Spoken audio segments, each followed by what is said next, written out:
का सप्तति चतुर्थ अध्याय। ऋषि बोले, अत्यंत पराक्रमी उस दुरात्म महिष के एवं उसकी सेना के देवी द्वारा मारे जाने पर इंद्रादिक देवतागण, जिनके हर्ष के कारण रोंगटे खड़े हो गए थे, शरीर भी सुंदर हो गए थे, प्रणाम के लिए जिनकी गर्दन तथा कंधे झुक रहे थे, अपनी वाणियों द्वारा देवी जी की स्तुतियां करने लगे।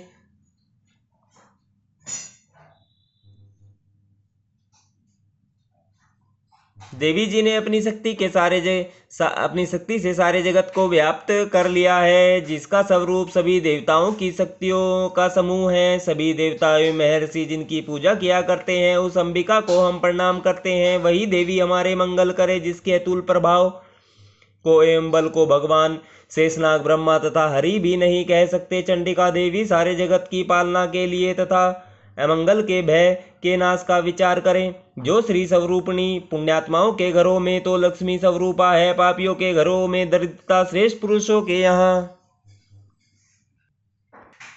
श्रद्धा, कुलीन जनों में लज्जा स्वरूपिणी है। इस प्रकार की हे देवी जी, हम आपको प्रणाम करते हैं। हे भगवती, आप विश्व का पालन करें। हे मातेश्वरी, आपके इस अचिंत्य रूप का, असुरों के क्षय करने वाले आपके महान पराक्रम का एवं देवता तथा असुरों के सामने संग्राम में किए गए आपके अद्भुत चरित्रों का वर्णन हम किस प्रकार कर सकते हैं। हे भगवती, आप संपूर्ण जगत का कारण हो। सत्व, रज, तम इन तीनों गुणों वाली होते हुए भी आप अज्ञेय हो। दोषों के कारण हम लोग आपको जान ही नहीं सकते। हम तो क्या, विष्णु शिव आदि भी आपका पार नहीं पा सकते। आप सबकी आश्रय हो। आप एवं आप आधा अव्यकृता प्रकृति हो। हे देवी जी, सभी यज्ञों में जिसके उच्चारण करने से सभी देवता तृप्त होते हैं, वह स्वाहा आप हो। एवं पितरों की तृप्ति का कारण भी आप हो।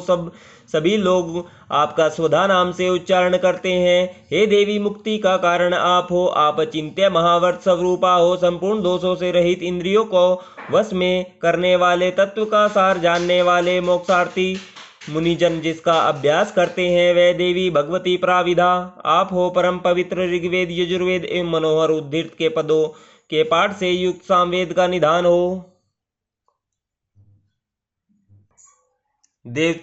त्रयी देवी हो। 6 गुणों से संपन्न भगवती हो। संपूर्ण जगत की पीड़ाओं को आप हरने वाली हो। सभी शास्त्रों का ज्ञान कराने वाली हे देवी, आप मेधा हो। दुर्गम संसार रूप सागर से पार उतारने वाली नौका रूप दुर्गा हो। कैटभ दैत्यों के शत्रु विष्णु के वक्षस्थल में निवास करने वाली लक्ष्मी स्वरूपा हो। हे एवं चंद्रमा को मस्तक पर धारण करने वाले भगवान शंकर से सम्मानित स्वयं ही गौरी हो। यद्यपि तुम्हारा मुख स्वर्ण से भी उत्तम कांति से सुंदर तथा पूर्ण चंद्रमा के बिंब का अनुकरण करने वाला निर्मल मद मुस्कान से शोभित है, तो भी इस प्रकार के चंद्रमुख को देखकर भी क्रोध से परिपूर्ण महिषासुर ने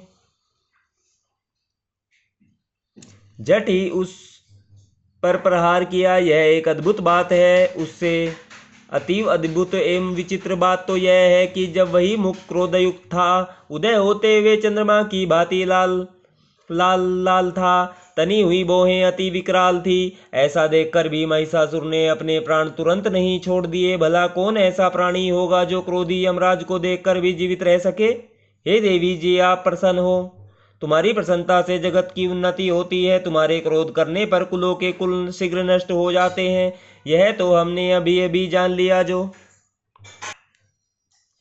महिषासुर की इतनी बड़ी भारी विशाल सेना क्षण भर में नष्ट हो गई। सर्वदा उन्नति दाता देवी जी, आप जिन पर प्रसन्न होती है, वे ही सभी देशों में आदरणीय हैं। उन्हें ही धन तथा यश मिलता है, न उनका कभी धर्म बिगड़ता है। वे ही सुरक्षित रहते हैं। तुम्हारी कृपा से उसे स्वर्ग लाभ होता है। इसी कारण आप तीनों लोकों में फल देने वाली हो।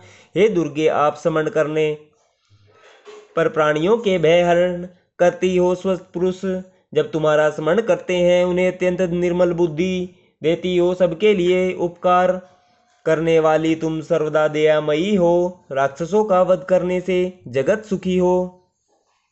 ये राक्षस सभी नरक के लिए चिरकाल तक भले ही पाप करते रहे हो।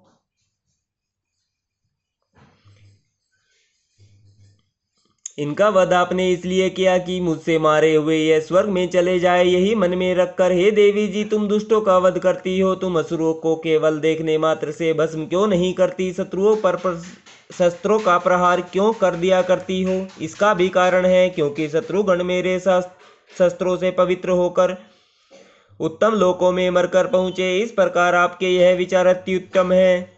असुरों की आंखें तुम्हारी तलवार के उग्र तेज पुंज की झलक से एवं त्रिशूल की भयंकर चमक से चुंदिया कर नष्ट क्यों नहीं हो जाती? इसका भी एक कारण है। उन असुरों की आंखें तो आपके सुंदर चंद्रबिंब के समान मुख को देखने में लगी रहती है, उधर जाती ही नहीं है देवी। आपका शील स्वभाव दुराचारियों के दुष्ट स्वभाव को निवृत्त करने वाला है और आपका रूप अचिंत्य है, उसकी अन्य किसी के साथ तुलना ही नहीं हो सकती। तुम्हारा पराक्रम तो देवताओं के बल को नाश करने वाले, दैत्यों का नाश करने वाला है। इसी प्रकार आप शत्रुओं पर भी दया किया करती हो। तुम्हारे पराक्रम की तुलना हे देवी किसके साथ हो सकती है? इस प्रकार का रूप और है कहाँ? आपके चित्त में तो दया रहती है और युद्ध में कठोरता। ऐसा देखा गया है। हे वरदायिनी, त्रिलोकी भर में यह आप में ही दिखाई देते हैं। हे देवी जी, शत्रुओं का नाश करके इस सारी त्रिलोकी की तुमने रक्षा की। संग्राम भूमि में उन असुरों का विनाश करके उन्हें स्वर्ग में पहुंचा दिया और वह हमारा भय भी तुमने दूर कर दिया, जो कि हमें उन्मत्त दानव डराया करते थे। हे माता, आपको नमस्कार है।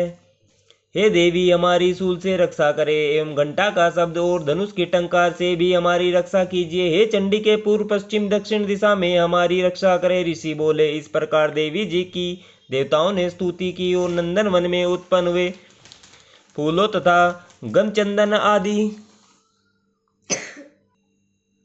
से जगत माता की पूजा की। सभी देवताओं ने भक्ति पूर्वक अर्चना की। तब देवी प्रसन्न मुख होकर उन देवताओं से बोली, हे सभी देवताओं, अपनी अभिलाषा के अनुसार आप सब हमसे वर मांगो। देवता बोले, हे भगवती, आपने तो हमारी सभी कामनाएं पूर्ण कर दी, कुछ भी बाकी नहीं। हमारी इस महिषासुर शत्रु का तुमने वध कर दिया। फिर भी यदि प्रसन्नता पूर्वक हमें वर देना चाहती हो तो हे माता, यह वर दीजिए। जब जब भी हम तुम्हारा स्मरण करें तब तब हमारी आपत्तियां दूर करे। हे मातेश्वरी, जो भी मनुष्य इन स्तुतियों द्वारा तुम्हारी स्तुति करे उसे वित्त रिद्धि विभव दीजिए, साथ में उसके धन कलत्र आदि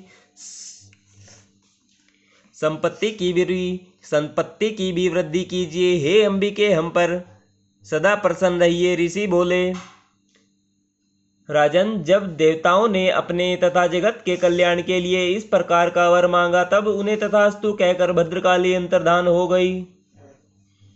हे राजन, पूर्व काल में तीनों लोकों का हित चाहने वाली देवी का देवताओं के शरीर से जैसे प्राकट्य हुआ वह सारी कथा मैंने कह सुनाई। फिर जिस प्रकार गौरी के शरीर से वह देवी प्रकट हुई, दुष्ट असुरों के तथा शुभ निशुंभ के वध के लिए, देवताओं का हित करने वाली, जगत की रक्षा के लिए जो जो भी चरित्र किया वह सब मैं सुनाने लगा हूँ, श्रवण कीजिए।